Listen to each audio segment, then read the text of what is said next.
كل بداية في حياتنا بتكون مليانة مشاعر مختلطة. في البداية بيكون في شوية خوف وشوية حماس. الخوف ده طبيعي لأنه بيخلينا نشك في قدراتنا، لكن الحماس هو اللي بيخلينا نتحرك، بيخلينا نطوي صفحة الماضي ونفتح باب جديد مليان بالإمكانيات. هيجي عليك نقطة ما تقدرش تستمر زي ما انت، هتحس ان الوضع مش هيتغير لو فضلت مكانك، فهتقرر انك تسيب كل حاجة وتبدأ من جديد. انت عارف ان الطريق مش سهل، لكن متأكد ان كل بداية حقيقية فيها فرصة جديدة، وفي النهاية هتكون أقوى وأفضل. هتكون مش عارف اللي جايلك، بس عارف ان الرجوع مش خيار. دي حياة جديدة بتبدأ من الصفر، وكل يوم فيها بيعلمك تكون نسخة أقوى من نفسك. الغربة بتبدأ لحظة قرار، قررت تسيب وراك أهلك وحياتك ودنيتك وتمشي في طريق جديد كله مجهول، تودع أقرب الناس ليك. لكن الوداع الناس فاكرينه كلمة، بس هو مش كده. الوداع وجع ما بيعرفش يتكلم. بتلاقي نفسك واقف وسط ناس بتحبك، بس قلبك بيبكي بصوت واطي، ووشك بيحاول يضحك علشان ما يضعفش قدامهم. كل حضن خدته قبل ما تمشي كان زي طلقة بتفكرك انك ماشي من حضن الأمان لحضن المجهول.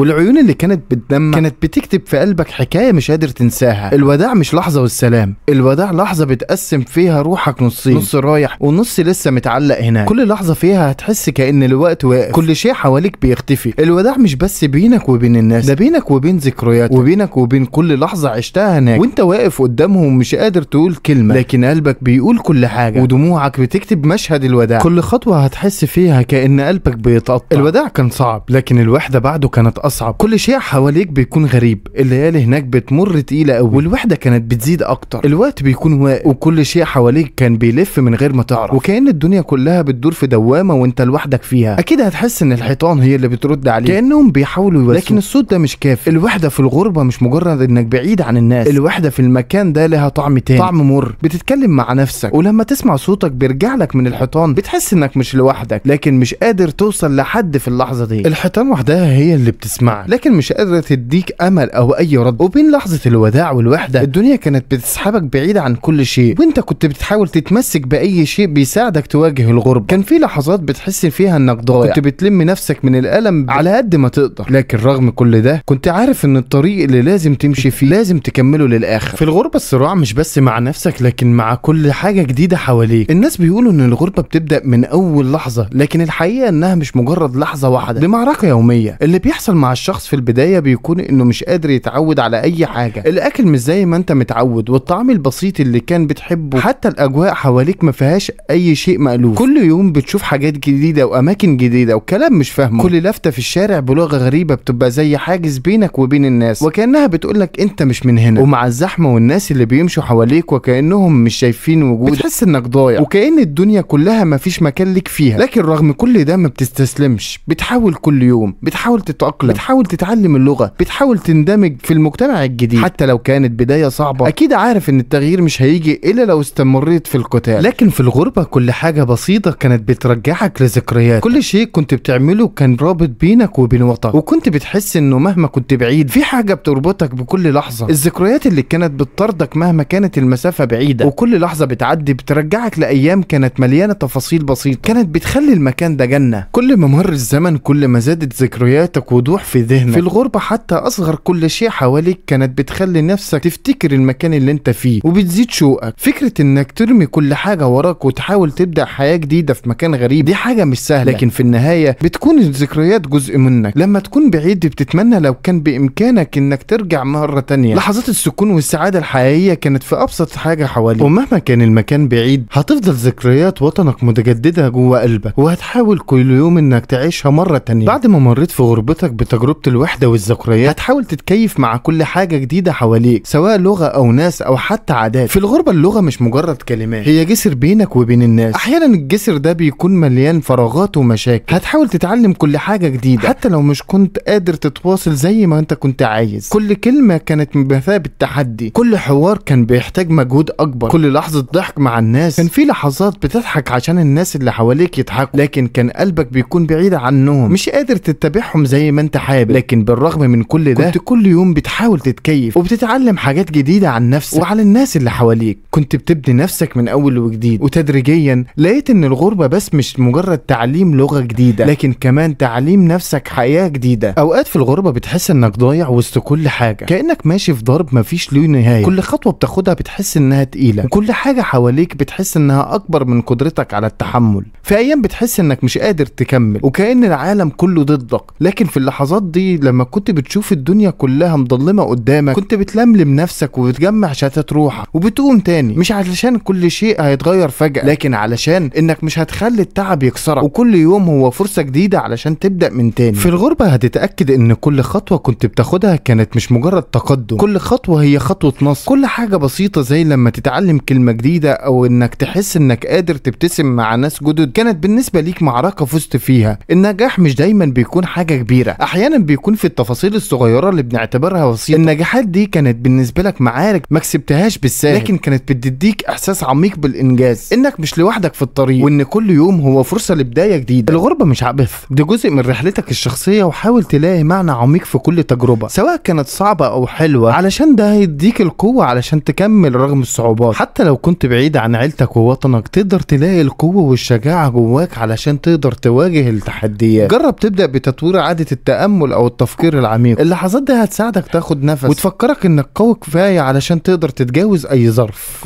وخليها مشاعر الحنين للوطن مش حاجة لازم تخجل منها، بالعكس اعترف بيها وخليها تكون دافع ليك علشان تكمل وتحقق اكتر. الضعف ده بدل ما يكون نقطة ضعف ممكن يكون اكبر حافز ليك علشان تحقق اهدافك. وبكده نكون انتهينا من بودكاست فكرة بين الرحيل والاشتياق عن فكرة الغربة. نتمنى ان انتوا تكونوا استمتعتوا معانا، ولو عجبتكم الفكرة ما تنسوش تدعمونا بلايك وشير وسبسكرايب للقناة. شكرا على متابعتكم لينا.